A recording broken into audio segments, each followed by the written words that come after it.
Welcome to week 2 of Bible Studies for Life here in the spring quarter of 2024. We're in the Gospel of Luke, continuing in these stories of Jesus, learning about who he is and how to follow him better. Excited about this. It's going to be a good one. One today that you'll think we're not in Luke, but we are in Luke. As we go into it, you'll see that. If you haven't already, be sure and subscribe. Hit the little subscribe button, ring the little bell. That means you'll get the notifications about when the videos come out. Be sure and share it with somebody else if you haven't already. Hit the like button. It's not hard. Just hit the little like button. If you've got a question or a comment or anything about the videos, put that in the comment section there. Appreciate it if you'll do that. Maybe even just check in from wherever you are. Wherever you're watching from, just put, where you're watching from. That'll be cool. And then if you want to help support our ministry, go to give.exposedtochrist.com and you can support what we're doing and teaching. Okay, we're going to dive into Luke chapter 6. After coming down with them, he stood on a level place with a large crowd of his disciples and a great number of people from all Judea and Jerusalem, from the seacoast of Tyre and Sidon, and they came to hear him and to be healed of their diseases. And those tormented by unclean spirits were made well. The whole crowd was trying to touch him because the power was coming out from him and healing them all. Okay, he comes down to the level place. And he's got a large crowd of his disciples. This is interesting. Obviously, he's not talking about the 12 here. There's all of the people that were following him. There's a large number of them following him, right? A great number, he says, from Judea, Jerusalem, from Tyre, Sidon. They're coming from everywhere, right? They want to hear him. They want to be healed. And they want to be made well from the spirits that are tormenting them, right?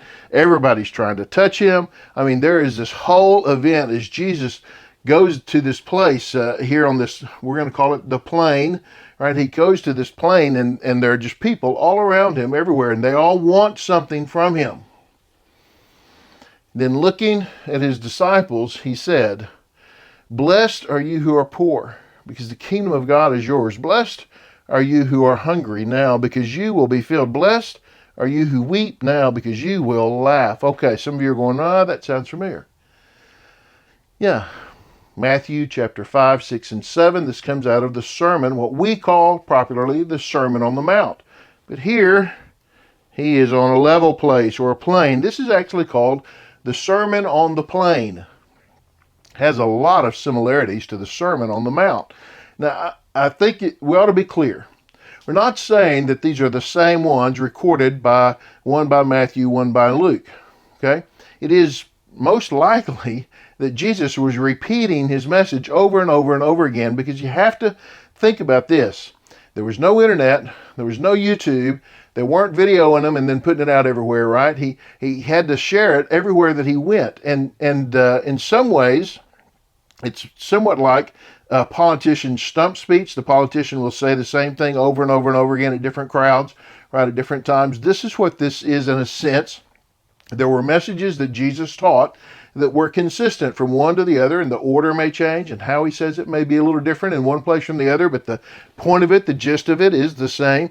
So that's kind of what I think we have here, the Sermon on the Plain, a different sermon, although it's the same message, although not arranged entirely the same. It doesn't include all of the same things, right? So that's where we get there. Now let's look at the message. Blessed are you who are poor. Okay, first, it's blessed. Blessed means that the hand of God has given, has been gracious to you. That God has allowed you great benefit and will be of a benefit in your life. And then we read look what God has done in your life if you're poor, or if you're hungry, or if you're weeping. And so we think, okay, that doesn't sound like a blessing. Except this is not the blessing that you have received so much as the blessing that you will receive. The economy of God sees that which he will do is that which he's already done. Does that make sense? That as far as God is concerned, his promises are so sure that he can say about your future things that as if they were the present. Blessed are you who are poor, because the kingdom of God is yours. And there is this sense where it is only when we realize our great need, when we are poor, that we can then, and that we will then, come to Jesus and receive the kingdom. You know, if you think you've got it made, if you think you're self-sufficient, you've already got enough, then you don't have a need to come to Jesus. But he's saying, so blessed are you when you're poor, when you realize that you're needy, because that's when you can receive the kingdom. Blessed are you who are hungry, because now you will be filled. And this is that same sense of when we lack and we're coming. And look, you've got all these people that are coming to Jesus to hear him, to be healed, to be made well. They're hungry, spiritually hungry. And Jesus says, you'll be filled. You come hungry, you'll be filled. You ask from the Lord and he will give it. Seek and you will find. Knock, the door will be opened, he'll say in other places, right? So it's a blessing to have a need. And let me just say that when we don't think we have a need, does not mean we do not have a need, all right? Blessed are you who weep now, because you will laugh. How about that? There will be joy. Sometimes it will be hard. God will bring joy. There is a light at the end of the tunnel. He does make good out of what looks terrible. He redeems it. That's the biblical word, right? He redeems it. Okay, we're going to keep going.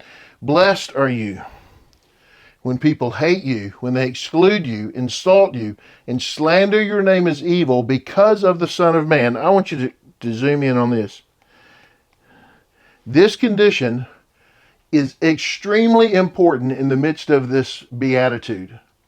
It is not just when people hate you or exclude you or insult you or slander your name as evil. It is when they do so because of your stand with Jesus, because of your relationship with him, because of your willingness to step out against others for Christ, for the name of Christ, okay?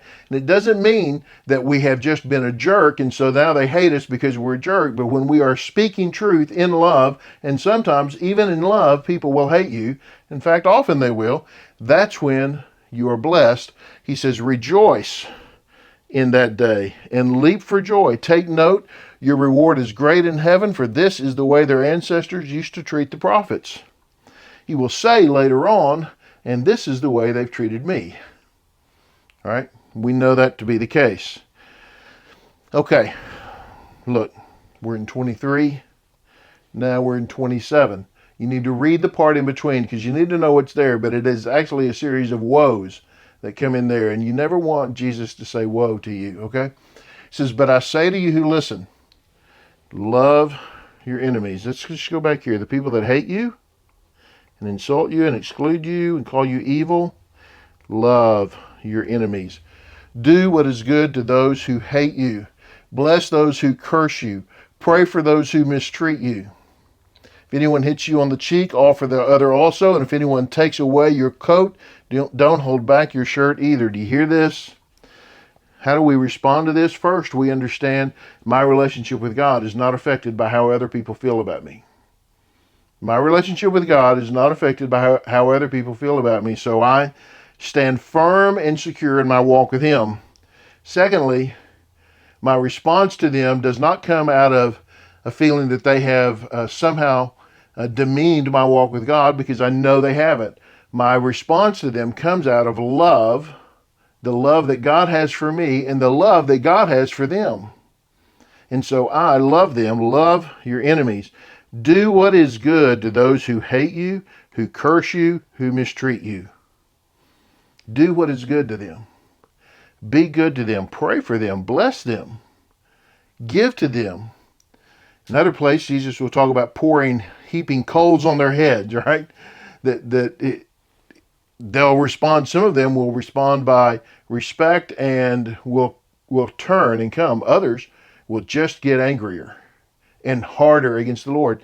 I don't do it to try to manipulate them back around. I do it because the Lord commanded me to love them, and because I recognize their problem is not with me, their problem is with God. So I love them, right? If they hit you on the cheek, offer the other. If they take away your shirt, give them that. He says, give to everyone who asks you, and from someone who takes your things, don't ask for them back.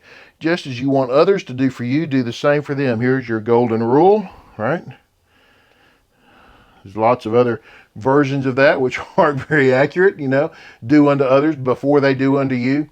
Do unto others as they have done unto you. Those are not the things. It is do for others as you want them to do for you. How do I want them to treat me? That's how I'm going to treat them. I'm going to treat them the way I want them to treat me, not the way they have treated me. When we talk about a moment for discipleship, Jesus talks about he sees everything upside down, that the gospel turns everything upside down. And so the way that we naturally, humanly want to respond is not the way that a Christian is called to respond. A follower of Jesus lives a different life. We live a different life. And there are so many ways, but these are some of the very specific ways that our life must be different, because Jesus calls us to a different life, because Jesus has enabled us to live a different life, because we are to live like him, not like everybody else does.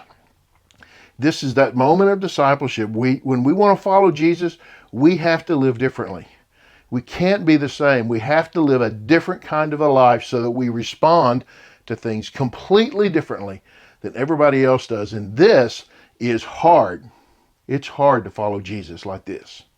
Hey, thanks for watching. I hope that's helped. God bless you as you teach. Thank you for teaching. Be sure and subscribe, like, comment, share.